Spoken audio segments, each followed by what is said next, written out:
برانڈی کی بوتل سے میں نے اس کے لیے برانڈی انڈیلی اور گلاس اسے پیش کر دیا۔ اپنے لیے کچھ نہیں لائے؟ کچھ نہیں، اپنے زخم دکھاؤ۔ یوں تو سارا چوکٹائی بگڑا ہوا ہے، لیکن پاؤں میرا خیال ہے ہڈی ٹوٹ گئی ہے۔ اس نے بایاں پاؤں آگے بڑھا دیا اور میں فرش پر بیٹھ کر اس کا پاؤں دیکھنے لگا۔ ہڈی نہیں ٹوٹی، ٹخنا اکھڑ گیا ہے۔ تھوڑی سی ہمت کرو گی؟ کیا مطلب؟ میں اسے ٹھیک کر دوں گا۔ کر دو، اس نے مسکراتے ہوئے کہا، اور میں نے اس کے پاؤں کا انگوٹھا اور ایڑی پکڑ لی، پھر ایک زوردار جھٹکا دیا۔ میرا خیال تھا کہ وہ تڑپ اٹھے گی، لیکن اس نے آواز بھی نہیں نکالی تھی۔ البتہ برانڈی کا پورا گلاس وہ خالی کر گئی تھی۔ پاؤں زمین پر رکھ کر اس پر وزن ڈالو، میں نے کہا، اور سہارے کے لیے اپنا کندھا پیش کر دیا۔ وہ میرے کندھے کا سہارا لے کر کھڑی ہو گئی اور پھر حیرت زدہ انداز میں مسکرا کر بولی، حیرت انگیز کیا کیفیت ہے؟ تکلیف ضرور ہوئی ہے، لیکن حیرت انگیز طور پر ٹھیک ہو گئی ہوں، اس نے جواب دیا۔ 2-4 قدم چلو، میں نے کہا، اور وہ فرش پر آہستہ آہستہ آگے بڑھ گئی۔ کمال ہے، مسیحا ہو تم میرے لیے، اس نے واپس آ کر صوفے پر بیٹھتے ہوئے کہا۔ میں اس کے چہرے کی جانب متوجہ ہو گیا تھا۔ اس نے دونوں ہاتھوں سے اپنے بال پیچھے کیے اور میں اس کے چہرے پر لگے ہوئے زخم دیکھنے لگا۔ پھر میں نے فرسٹ ایڈ باکس میں سے شیشیاں نکال کر دیکھنا شروع کر دی۔ ایک پلاسٹر بھی نظر آیا جو درد کھینچنے کے لیے تھا۔ میں نے پلاسٹر کی ایک چوڑی پٹی پھاڑ کر اس کے پاؤں پر لگائی اور پھر اس کا چہرہ صاف کرنے لگا۔ 1-2 جگہ ٹیپ چپکائے اور 1-2 جگہ صرف لوشن لگایا۔ وہ خاموشی سے میری کارروائی دیکھ رہی تھی۔ جب میں اپنا کام ختم کر کے شیشیاں وغیرہ سمیٹ چکا تو وہ مسکراتے ہوئے مجھے دیکھنے لگی، پھر بولی، ڈاکٹر ہو؟ اس وقت بن گیا ہوں۔ نہیں، تمہاری معلومات اس سلسلے میں بہت وسیع ہیں۔ وہی چیزیں استعمال کی ہیں تم نے میرے زخموں پر جن کی ضرورت ہو سکتی تھی۔ اب یہ بتاؤ میں تمہاری کیا خدمت کروں؟ اس نے پوچھا، اور میں ایک صوفے پر بیٹھ کر گہری نگاہوں سے اس کی شکل دیکھنے لگا۔ تم خوب سمجھتی ہو ہنی۔ وہ ایک لمحے کے لیے خاموش ہو کر میری شکل دیکھنے لگی، پھر آہستہ سے بولی، سنو، میں تمہیں دھوکہ دے سکتی تھی، لیکن کسی احسان کرنے والے کو نظر انداز نہیں کیا جا سکتا۔ میں زخمی تھی اور مجھے ٹیکسی کی شدید ضرورت تھی۔ میں چند قدم بھی نہیں چل سکتی تھی، اور تم نے مجھ پر احسان کیا ہے، اور اس احسان کے سلے۔ لیکن پہلے ایک بات بتا دوں تمہیں اپنے بارے میں، کہ میں غلط لڑکی نہیں ہوں۔ کسی غلط بات کی توقع مت کرنا۔ اوہو، پھر میری اتنی محنت کا مجھے کیا صلہ ملے گا؟ میں نے کہا نا، اگر تم برائی چاہتے ہو تو بھلا اس کی کیا کمی ہے؟ میں ایک اچھے خاندان کی شریف لڑکی ہوں، اس لیے ایسی کوئی حرکت مت کرنا جو تمہارے لیے نقصان دہ ہو۔ وہ بولی، میرے لیے کیوں؟ میں نے سوال کیا۔ اس لیے کہ پھر تم یہاں سے زندہ واپس نہیں جا سکو گے۔ ارے ابھی تو تم مجھے اپنا مسیحا کہہ رہی تھی، اور اب میرے لیے اسرائیل بن رہی ہو۔ سنجیدہ ہو جاؤ پلیز، سنجیدہ ہو جاؤ۔ بہتر یہ ہے کہ آپ واپس چلے جاؤ۔ اگر کچھ دیر بیٹھنا چاہتے ہو تو اچھے انسانوں کی طرح بیٹھ کر بات چیت کرو۔ میں نہیں جانتی کہ تم کون ہو اور اس جگہ کیا کر رہے تھے۔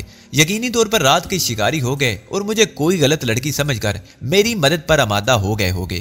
حالانکہ عام طور پر اس شہر میں یہ سب کچھ کرنے کی ضرورت بھی نہیں ہوتی۔ تم نے میرے ساتھ جو دوستانہ سلوک کیا ہے اسے اپنے دل میں لیے ہوئے واپس چلے جاؤ اور سوچنا کہ کوئی اچھا کام کیا۔ سمجھ رہے ہو نا میری بات؟ میں خاموشی سے اس کی شکل دیکھ رہا تھا، پھر میں نے کہا، مگر میں تو یہی سمجھا تھا کہ تم… ہاں، تمہارا سمجھنا ٹھیک تھا۔ میں اس وقت ایسی ہی حالت میں تھی، لیکن ایسی بات نہیں تھی۔ اچھا چلو ٹھیک ہے، یہ خیال ذہن سے نکال دو، لیکن کچھ دیر تم سے گفتگو تو کر سکتا ہوں؟ میں نے ہنستے ہوئے کہا۔ ساری رات رہ سکتے ہو یہاں، تم نے میرے اوپر معمولی احسان نہیں کیا، اس نے کہا، اور پھر صوفے کے پیچھے سے ہاتھ لے جا کر آگے لائی تو اس کے ہاتھ میں پستول دبا ہوا تھا۔ اس پستول میں 6 گولیاں ہیں، ڈرائنگ روم میں ہی موجود تھا۔ میں نے اسے تمہارے لیے حاصل کیا ہے تاکہ تمہیں رائے راست پر لانے میں کوئی دقت نہ ہو، لیکن خدا کا شکر ہے کہ مجھے اس کا استعمال نہیں کرنا پڑے گا۔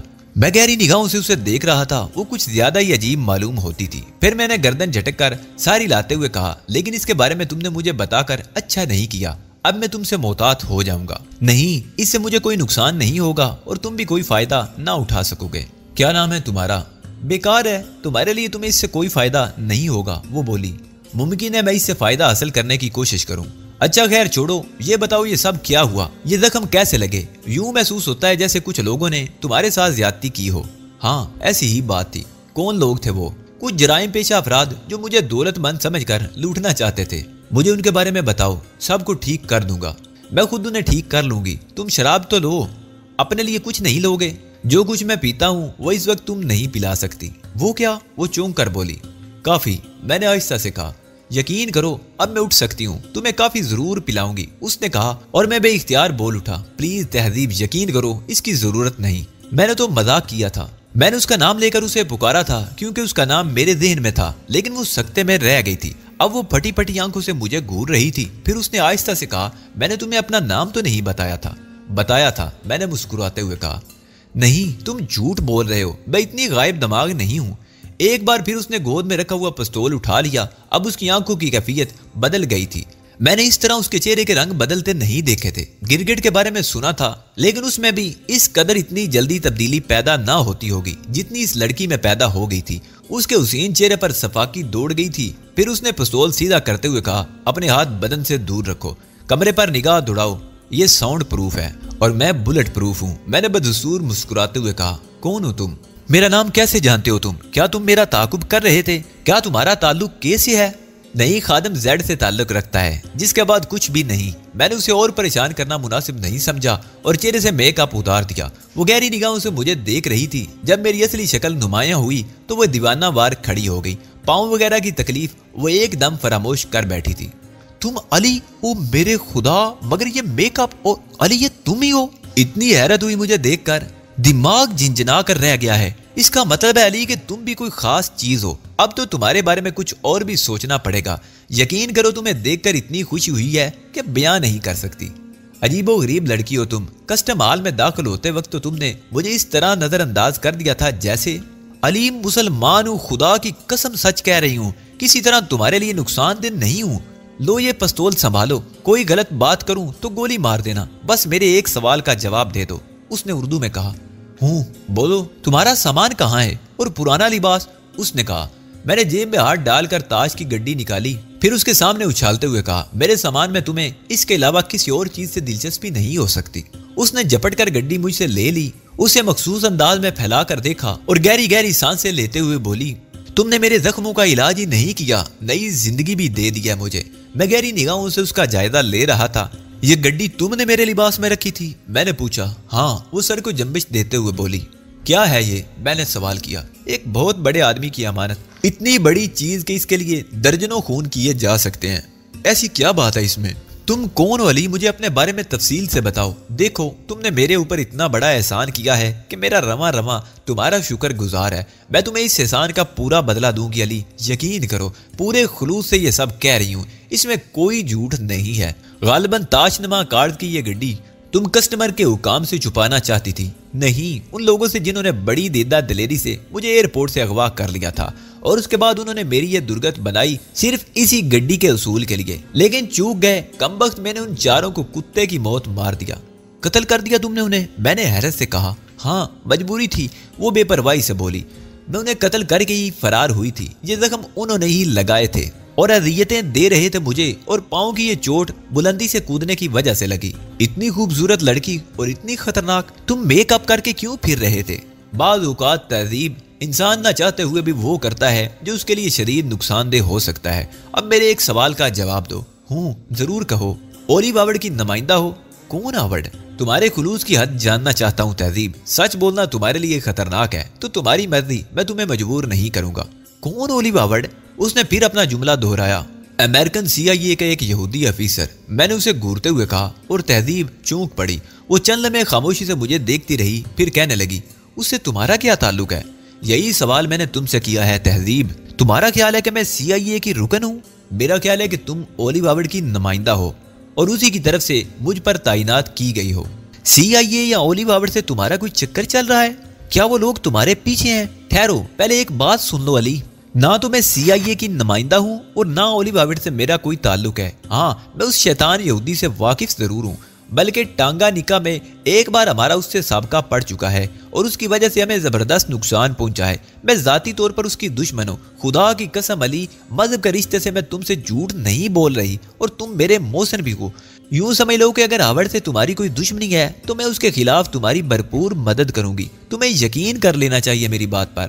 تب تم کون ہو؟ میرے اس سوال پر تہذیب کچھ سوچتی رہی، پھر اس نے کہا، ایک بین الاقوامی تنظیم کی رکن ہوں جو ساری دنیا میں کام کرتی ہے۔ تم نے گرین پول کا نام سنا ہے؟ اتفاق سے نہیں، اینٹی مافیا تنظیم ہے۔ ہم لوگ مافیا کے راستے کے کانٹے ہیں، اعلیٰ سطح پر کام کرتے ہیں، جہاں مافیا کے قدم ہوتے ہیں وہیں ہم پہنچ جاتے ہیں۔ یہ چکر بھی ایسا ہی ہے۔ میں نے تمہیں اپنی جو کہانی سنائی تھی وہ سچ تھی علی۔ میرے والدین مافیا کا شکار ہو گئے تھے، گرین پول نے میری پرورش کی اور مجھے تربیت دی، اب میں اسی کے لیے کام کرتی ہوں۔ موجودہ معاملہ بھی گرین پول کا ہی ہے۔ کارڈ کی یہ گڈی ایک بہت بڑے آدمی سے تعلق رکھتی ہے اور میرے لیے یہ بے حد ضروری تھی۔ مجھے اطلاع مل چکی تھی کہ پیرس ایئرپورٹ پر ہمارے مخالف لوگ مجھ سے ٹکرائیں گے۔ کسٹمر کے حکام کو دھوکہ دینا کون سا مشکل کام تھا؟ اصل مسئلہ تو ان لوگوں کا تھا۔ شاید تم اس بات پر یقین نہ کرو کہ اگر میں چاہتی تو وہ مجھے اغوا کرنے میں کامیاب نہیں ہو سکتے تھے، مگر میں نے صرف ان کا شبہ خود پر سے ہٹانے کے لیے انہیں کامیاب ہونے کا موقع دیا۔ لیکن ایک چوک ہو گئی تھی، میں یہ نہیں پوچھ سکی تھی کہ تم پیرس میں مطلب تمہارا قیام کہاں ہوگا۔ کچھ الجھی ہوئی تھی، چنانچہ ان لوگوں کی تحویل میں آ کر مجھے اپنی شدید غلطی کا احساس ہوا اور میں اپنے اسی خوف سے لرزتی رہی، اگر تم کہیں غائب ہو گئے اور مجھے نہ ملے تو کیا ہوگا؟ یہی وجہ تھی کہ میں ان سے مار کھا گئی۔ ان کمبختوں کو میرے بارے میں جو اطلاعات ملی تھی وہ بھی انہی پر جمے ہوئے تھے۔ چنانچہ انہوں نے کارڈ کے بارے میں معلومات حاصل کرنے کے لیے مجھ پر شدید تشدد کیا اور جب صورتحال ناقابل برداشت ہو گئی تو میں نے انہیں قتل کر دیا۔ میں متحرانہ انداز میں تہذیب کی یہ گفتگو سن رہا تھا۔ یہ حسین لڑکی اس قدر خطرناک ہوگی اس کا تصور بھی نہیں کر سکتا تھا۔ یہ بھی سچ تھا کہ میں نے گرین پول کا نام اس سے پہلے نہیں سنا تھا۔ اگر وہ سچ کہہ رہی ہے تو یہ میرے لیے انتہائی خوشی کی بات تھی۔ تصور اور جو خیالات میرے ذہن میں موجود تھے، یہ لڑکی ان کے سلسلے میں میری بہترین معاون بن سکتی تھی۔ باقی رہا مسئلہ اولیو ہاورڈ کا، تو اس نے خود کو مجھ سے پوشیدہ نہیں رکھا تھا، بلکہ اس کے خط کے ذریعے ان تمام باتوں کا اعتراف کر لیا تھا کہ تنظیم برگشتہ کرنے میں اس کا ہاتھ تھا اور اب وہ مجھے پیرس لا کر اپنی مرضی کے مطابق کام لینا چاہتا تھا۔ اگر مجھے یہ سنہری موقع مل جائے اور کسی طرح گرین پول سے میرا تعلق قائم ہو جائے تو میں سمجھتا تھا کہ یہ میری خوش قسمتی کی انتہا ہوگی۔ چنانچہ لڑکی کو اپنے بارے میں بتانے میں نے آر محسوس نہ کی۔ میرے ہونٹوں پر مسکراہٹ پھیل گئی تھی۔ تہذیب، میں تمہاری شخصیت سے بے حد متاثر ہوا ہوں اور مجھے مسرت ہے کہ میں اتفاقیہ طور پر دوبارہ تم سے ٹکرا گیا اور تمہارے کام آیا۔ مگر علی، میرا سوال تشنہ رہ گیا، اولیو ہاورڈ سے تمہارا کیا چکر چل رہا ہے؟ دیکھو، میں نے تمہیں اپنے بارے میں سب کچھ بتا دیا، یہ میرے اعتماد کی نشانی ہے۔ تم بھی اپنے آپ کو مجھ سے مت چھپاؤ اور اطمینان رکھو، تمہیں میری ذات سے کوئی نقصان نہیں پہنچے گا۔ نہیں تہذیب، میں خود کو تم سے چھپانا نہیں چاہتا۔ میری کہانی، بلکہ میری مختصر کہانی، یوں سمجھ لو کہ میں سان فرانسسکو میں برکلے یونیورسٹی میں تعلیم حاصل کرتا تھا، قانون کا طالب علم تھا۔ ایک موقع پر ایبرن ہال نامی جگہ پر جا نکلا جہاں یہودی اکابر لاف و گزار میں مصروف تھے۔ تقریر عربوں کے خلاف تھی اور اسی میں انہوں نے مذہب کو بھی شامل کر لیا تھا۔ جیسا کہ تمہیں بتا چکا ہوں کہ پاکستانی باشندہ ہوں، لیکن مذہب کے بارے میں الٹی سیدھی باتیں برداشت نہ کر سکا اور میں وہیں کھڑے ہو کر حقائق پر مبنی ایک تقریر کر ڈالی، جسے سن کر یہودی لابی میں کھلبلی مچ گئی اور بے شمار افراد میرے دشمن بن گئی۔ نتیجہ تعلیم ادھوری چھوڑنا پڑی اور قتل و غار نگری کی دنیا میں اتر آیا۔ یہ شخص اولیو ہاورڈ یہودی ہونے کے ناطے خصوصاً میرے پیچھے لگا اور میں اسے چکر دے کر وہاں سے نکل آیا۔ اور اس کے بعد تم تنظیم آزادی فلسطین میں شامل ہو گئے؟ ہاں، میں نے مسکراتے ہوئے گردن خم کی۔ علی یار خان، تم وہی ہو نا جس نے سان فرانسسکو میں ایک نقشہ ترتیب دیا تھا اور اس میں دکھایا گیا تھا کہ فلسطین آزاد ہے اور اسرائیل خون میں ڈوبا ہوا؟ تہذیب نے کہا اور میں مسکرانے لگا۔ ہاں تہذیب، میں وہی علی یار خان ہوں۔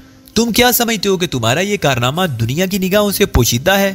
ہاں علی یار خان، نام سے میں تمہیں بے شک جانتی تھی، بلکہ جس حلقے سے اس وقت میرا واسطہ ہے وہ تمہارے اس کارنامے سے بے حد متاثر نظر آتا تھا، اور کسی نے یہ تجویز بھی پیش کی تھی کہ تمہیں تلاش کر کے تمہاری مدد کی جائے۔ یقین کرو علی یار خان، اس وقت میں تمہارے بارے میں جان کر بے پناہ مسرور ہوئی ہوں۔ تم تنظیم آزادی فلسطین کے رکن ہو، لیکن ہم تمہیں اس سے پہلے سے جانتے ہیں۔ ہم تمہارے بارے میں بہت کچھ گفتگو کر چکے ہیں۔ تہذیب کے اس انکشاف سے مجھے بے حد خوشی ہوئی تھی۔ پھر تہذیب نے پوچھا، لیکن اولیو ہاورڈ اس وقت تمہارے پیچھے ہے، تو تنظیم اس سلسلے میں تمہارے ساتھ کیوں نہیں؟ میرا مقصد ہے کہ تم ان کے ساتھ مل کر کام کیوں نہیں کر رہے؟ لمبی کہانی ہے تہذیب، یوں سمجھ لو اولیو ہاورڈ میری زندگی کو اپنے وقار کا سوال بنا چکا ہے۔ میرے تفصیلی حالات تمہاری علم میں نہیں۔ گریوال کا نام سنا ہوگا تم نے؟ ہاں کیوں نہیں، اسپین کا وہ وحشت ناک قید خانہ جس میں ساری دنیا کے مجرم رکھے جاتے ہیں۔ تہذیب نے جواب دیا، ہاں اسی کی بات کر رہا ہوں۔ میں نے ایک طویل عرصہ ہاورڈ کی وجہ سے اسی قید خانے میں گزارا ہے، پھر میں وہاں سے فرار ہونے میں کامیاب ہو گیا۔